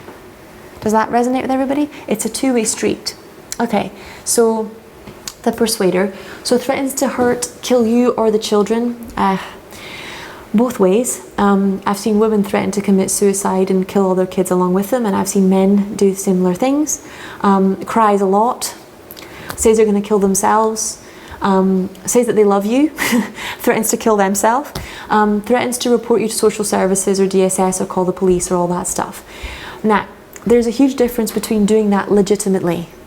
Okay, if you're with a partner and they are abusing you or they're abusing your children, don't threaten to call the police. Call the police. Does that make sense to everybody? Mm-hmm. Yeah? Don't bother with threatening. Just get on with it. Because you need the police's help. You're not doing it to hurt them. You're actually doing that will help them. Does that resonate with everybody? But threatening these things only causes more trouble. It never helps. So don't threaten to do things unless you're willing to do it. You know? If someone is abusing somebody else, the time to be calling the police is right there and then. You're not going to be having a discussion with them about it later. Because that's not only illegal in our culture, it tells the victim that it's going to be dealt with. that it's being seen, that it's being witnessed, and it's been dealt with appropriately. If you see someone being abused, if you see someone threatening to kill a child or kill a woman and you don't call the police, the message you're sending is, it's all right to make threats like that, right? And the emotional violence, I've seen women and men shaking from bottom to head because someone said, I'm going to kill you or I'm going to hurt you, and having everybody be like, oh, they're just saying stuff, right? You can control somebody emotionally as effectively as you can control somebody with violence. They just have to be afraid enough of you. Does that make sense to everybody? Yeah? This is why stalking is also such a head twist. Last but not least, the head worker. So puts you down, tells you you're too fat, too thin, too ugly, too stupid, useless, blah-de-blah-de-blah-de-blah. In other words, it's John, everyone heard of John Gottman? Yeah, he wrote what's it called? He wrote this amazing book about marriages, and he did the biggest experiment on couples and relationships for a long time. But basically, it's contempt for your partner. It's treating your partner like they're inferior to you, like they don't have any intelligence, and constantly putting them down. So all of these things, and I'm not actually sure if it's on here, I'll keep going down, but not really on here in a very big way, but it's on here under the controller, is financial abuse. Okay? Now, we don't talk about financial abuse because, as we said before, in any society where something is in balance, and it's a cultural imbalance as well as a personal imbalance, it's not normally discussed. Culturally, we still financially abuse people all the time, right? We underpay them. We don't tell people that we don't give them basic things like food and shelter if they're not okay. Financial abuse is still a rampant thing, both inside homes and outside homes, but it's still one of the most debilitating forms of abuse that there is. If you're inside a house with a man who doesn't ever give you any money, that is a debilitating form of abuse. Does that make sense to everybody? Yeah? It makes you feel absolutely worthless. So it's important to be aware that it's a big part of sexual abuse is financial abuse.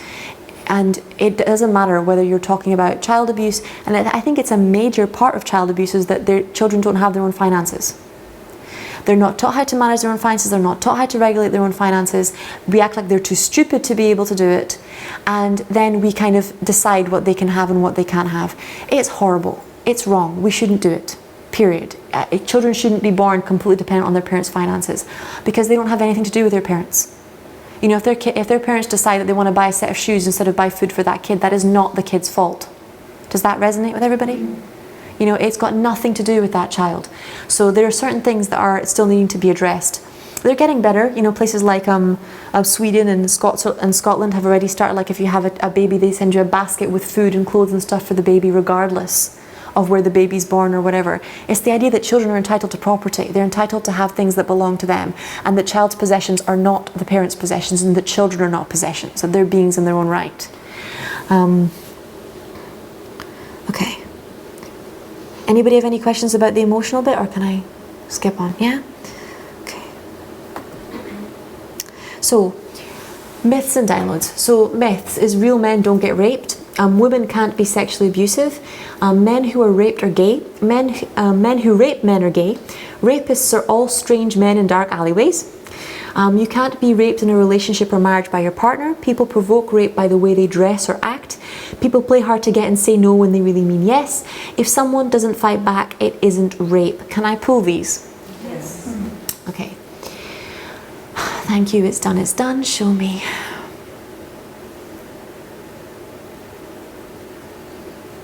Okay.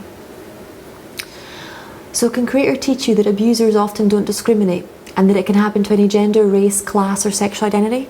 Yes.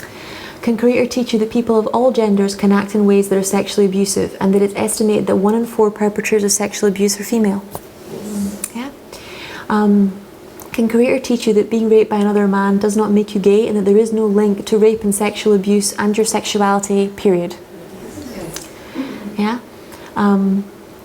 Can Creator teach you that rape is about power, control and violence, not sexual desire, and that the majority of men who rape other men identify as heterosexual? Can Creator teach you that rape is about power, control and desire and violence, and that it's not about how beautiful you are, how attractive you are, or what kind of skirt you were wearing? Yeah? Can Creator teach you that it's more likely that a target of rape will already know the perpetrator in some way? Yeah? Can Creator teach you that you have the right to say no and that your relationship status makes no difference to this whatsoever? Yeah? Can Creator teach you that the way you dress or behave is irrelevant? There is no excuse for another person to rape or violate you sexually. Can Creator teach you that no means no? Yeah, sexually, emotionally and spiritually. That includes conversation. If you want to talk about something sexual with someone and they say no, that means no. Okay? Women are very good at that one. We like to push men to talking about things that they aren't ready to talk about. And we're like, oh, I can't get him to open up about something. If a man says no, it means no. Can Creator teach you that most people have heard of the fight or flight response, but not many people have heard of freeze. And this is a common reaction to trauma, which means the person doesn't fight back if they're experiencing sexual abuse or attack. Yeah? Okay. So downloads for healing sexual abuse. I have Creator's perspective, definition, understanding of my sexual ideas, boundaries, beliefs, feelings and desires, and other people's sexual feelings, beliefs, boundaries and desires, and I can tell the difference. I know how to and when it's safe to talk to others and professionals about sexual abuse without feeling shame, guilt or emotional overwhelm. I know how to listen to other people when they talk about sexual or trauma and abuse without feeling emotional overwhelm. Yeah? I have Creator's perspective, definition, understanding of my sexuality, what it feels like to have a sexuality, and how to experience my sexual feelings in my daily life without post-traumatic stress disorder. I have Creator's perspective, definition, understanding of sexual consent, how to express it, what it means, and how to respect it in myself and others, both men and women. Yes. I know that children cannot give sexual consent. I know that children is everybody under the age of 16 or 18, depending on what the laws are in my culture. Yeah? I know what it feels like and how to separate my sexuality from rape, sexual assault, sexual abuse, sexual torture, or any other sexually negative experiences. I know what it feels like and how to express my sexuality, my sexual feelings, and how to be safe to have sex at the appropriate time without feeling overwhelmed. I know what it feels like and how to embody my own sexuality. I know how to live without needing permission to have my sexual feelings. I know what it feels like to live without secrets. I know what it feels like to have Creator's perspective, definition, understanding of my truth. When you're dealing with sexual healing, you can command the return of not just the soul fragments and life forces of that person, but also of their sexual energies. And most people, though they haven't been, out and out raped or sexually abused, they have had some partner take advantage or use sex for inappropriate things at some point in their life. Because most of us there's no demonstration for you of how to be sexually mature in difficult sexual situations, right? So where there's an absence of light, there will be darkness. Where there's an absence of love, there will be fear. Does that resonate with everyone? Yeah? So there's a good chance that when someone is abused by somebody else, whether it's emotional or physical, the shame of the person who's abusing transfers to the victim. So you take on their feelings and emotions. And that's why you can't tell the difference between your feelings and their feelings. Does that resonate with everybody? Think about it this way. Let's say somebody is raped. After they've been raped, they feel ashamed. The abuser doesn't feel ashamed anymore. Before the rape, the abuser was feeling low or ashamed, so low or ashamed that they needed that level of control or power domination over another person to feel like they were okay. Does that resonate? Afterwards, they don't, and the victim feels that way. So those aren't their feelings. Right? Their feelings might be shame, might be anger, might be hurt, might be violation, but their feelings are not the feelings of the perpetrator. Does that resonate? So would you like any soul fragments and life forces and sexual energies that have been taken from you to be returned to you now? Yes. And to return any soul fragments, life forces and sexual energies that you may have taken from someone else? Yes. Yeah? Thank you, it's done, it's done. Show me, deep breaths for this, guys. When you're not breathing, that means you've frozen, okay? So that's a fight, flight, freeze response. So just breathe through it with me.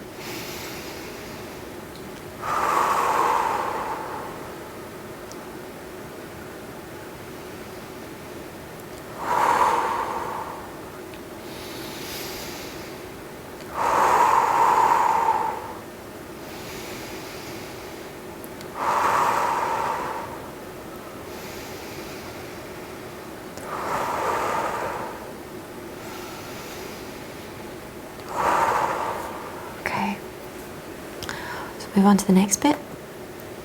Okay, last but not least, we're doing this bit and then fear of the body, and then we'll do the gong bath. Okay, so fear of the body. So long story short, guys, because I'm going to go a bit faster because we're running out of time. If you've been emotionally or sexually abused and you keep that pain inside your body, so you have body identification instead of spirit identification, right? You believe you're your body and not your soul. You will keep and stuff those emotions inside your body. Anyone in this room not done that? Yeah, everyone does that unconsciously unless they have spirit identification. You keep it inside your body. So if a person is treated like an object or a possession, the importance of their body diminishes and is degraded. Okay, so that includes emotional abuse. If someone's telling you your body is disgusting, and that also is non-verbal abuse. So if you're walking down the street next to somebody else and in your mind you're thinking that person's disgusting, you've just gone to the next stage, right? It's not on the surface, but all minds are joined. They know what you're thinking. Okay, they know what you're saying. It's still there. So this can manifest in armoring the body. So it can be rigid stance, stiffness, weight gain, eating disorders, excess weight for protection, living in only part of the body. I often see people with their feet inside their throat, the rest of their body's above their head, right? Because it's too emotionally painful to be inside the rest of their body. This is one that you really should muscle test for when a healing isn't working. Okay, because if you're putting energy into their body and their soul is not in their body, it's not going in. Does that make sense to everybody? So particularly if they're very scared of being in their body, it's normally important to do at least one it's safe to be in the body session before you start trying to heal them, because otherwise they're not letting you touch their soul. You're not actually getting to the energy of what's wrong, right? A lot of illness in the body is actually caused by that. It's actually a part of soul loss, is not being able to be fully inside the body. Also self-harm, cutting, addictions, anything to numb the pain inside the body. Okay, so whether it's drugs, whether it's cutting yourself, whether it's the idea of I can numb the body in some way, I can take the pain out of the body, because the body's not designed to carry your pain. It was never designed for that. The body was designed to be a vessel for your soul. It was not designed to be a vessel for your pain. Right? So when you start storing pain in the body, all sorts of things, illnesses, particularly chronic illnesses and things like that, start to manifest and stuff as well, because the body was never supposed to be where you keep your pain. Okay, so we're going to do some quick downloads for reconnecting with the body. So I'm just going to read them and then just say yes, if you want them. So I know what it feels like and how to be safe in my body. Yes. I have creator's perspective, definition, understanding of what it feels like and how to love my body and my genitals. I know the difference between pleasure and pain, and my definition of both is the same as the Creator's. I understand the overall strength and beauty of my body in the present. Yes. I understand that my body is protected and that it protects me now. Yes. I know what it feels like for my body to be alive, vibrant and healthy. Yes. I know how to live my daily life without numbing, punishing or armouring my body. Yes. I know what it feels like to look at my body without feeling degraded. Yes. I know what it feels like to have value as a human being. Yes. I know what it feels like for my body to support me in the highest and best way. Yes. I have creator's perspective, definition, understanding of how to love, honour and respect my body. Yes. Yeah? Now, with theta healing, as I explained in the beginning, some of you weren't here, we use muscle testing, and we also use, what's it called? We use muscle testing and we use downloads. So these are downloads. Okay, and when you get a download, they go into all 4 levels of belief, and they also get pulled. When I say to you, can I pull these? I'm pulling them from all the different levels of belief that you have instead of just one level. So I'm pulling them from your mind, your soul, your childhood experiences, the collective subconscious, and I'm replacing them with things more positive like this. Okay, if for any reason you have a trauma or a belief around that particular download, it might not go in. Does that make sense to everybody? It will go in once you've done the belief work around it, right? But that's individual to every person, because everybody got their own wounds in their own way, right? So after you do a bit more healing, these will all go in. Does that resonate for everybody? Yeah? It doesn't mean it doesn't work, it just means you might have a block there. So for example, if I do these with you, but you have feelings that it's not safe to be in your body, that you can't tell your family secrets, blah, blah, blah, then I have to heal the unforgiveness towards you and your parents. I have to heal the family trauma along the ancestral line before you allow those beliefs to go in. Does that resonate with everybody? And that's not really something that's safe to do in a group environment. But for most people, it will just go straight in, right? Okay. Last but not least, because actually the last bit. So fear and anger towards God or the Creator. Around 90% of beliefs have to do with God or the Creator. When we're abused as children or as adults, the issues around God become highly charged. Since we normally know the perpetrator of the abuse, many beliefs come to the fore about Creator as an authority figure who is supposed to protect, show up, rescue us, and be there. Okay? So as after the abuse has ended, this can be beliefs you block, that block you in divine relationship with the Creator and maintain a paradigm of separation and resentment with the Creator. I've worked with a lot of people who've been in car accidents or who have lost their families, who because of that completely acted like the Creator completely didn't exist, had abused them, had hurt them. That's what can happen if you've been through. Normally you'll know that they have this healing that needs to be done if they say, I prayed for God to help me, but the abuse just kept happening. Or, I was a good person, I went to church every Sunday and I still lost my family in a car accident. It's this idea of God, and it's completely inaccurate. It's this idea of God as an authority figure. Creator of all that is not a giant authority figure. It's an energy, it's love, it's a light. Does that resonate with everybody? Yeah? It's not a human being. It's in all human beings, but it's not a human being. And that's what is confusing for people, because it's not like us. We like to project humanity onto divinity. And that's the difference. Creator is in all of us, but we are not all Creator. It's a choice to become that creative energy inside of yourself. Creator doesn't force it on you, right? It's always within you, but you don't have to be like that, right? It's a decision to take it up or to own it. So when that confusion is there in the mind of the client, the ego takes full advantage, because it's a really good way to take someone's power away. Is if they don't believe they have any Creator doesn't exist, and they don't believe it's inside them. It's very difficult to empower somebody who thinks that there's a big man in the sky who's responsible for their body, for their life, and for everything. Does that resonate with everybody? Yeah? If they don't believe that there's something within them, then the answer is not within them. Okay? So in order for someone to be able to start feeling empowered, they have to start feeling that they are one with Creator energy. Also, when you're a child or when you're an adult, if you don't have a strong spiritual education, you often don't recognize signs from the universe as they occur. Okay? You don't know when the universe is trying to help you. It's a skill to be able to recognize and accept help from others and from the universe. Okay? How many times have you tried to help somebody who just didn't know how to receive it? Happens all the time. When I was being abused as a kid, I had numerous opportunities to stop being abused. I was too terrified to take them.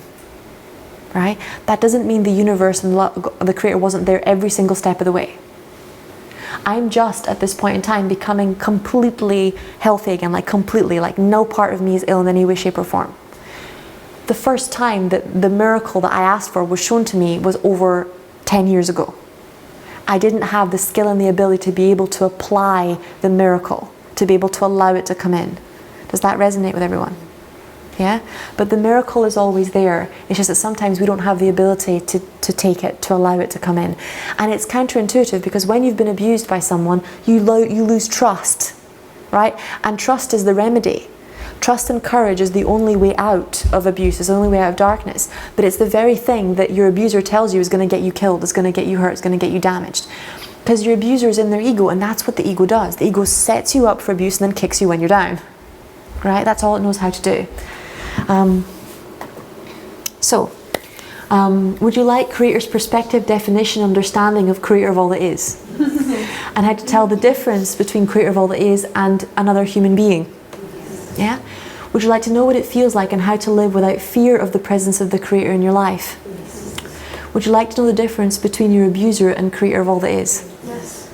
Would you like to know how to live without suffering and sacrificing to become close to the Creator of all that is? Yes. Would you like to know what it feels like to be blessed by the Creator of all that is? Yes.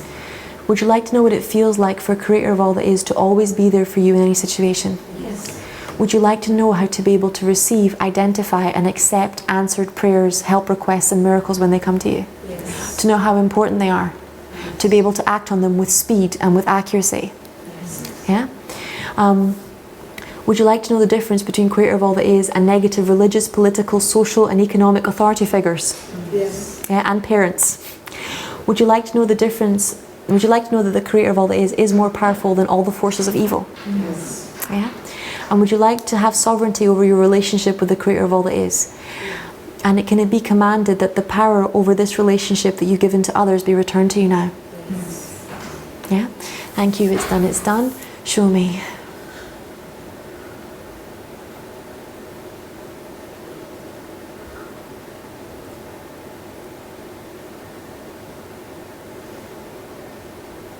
Deep breath in, guys. And we're going to do something silly. I just want you to make like with your mouth. Shake your head at the same time. That's it. That's much better. Okay, now chicken wings. Right, and like a little jiggle. That's it. So would you like to know how to heal difficult things without getting too serious? That's good.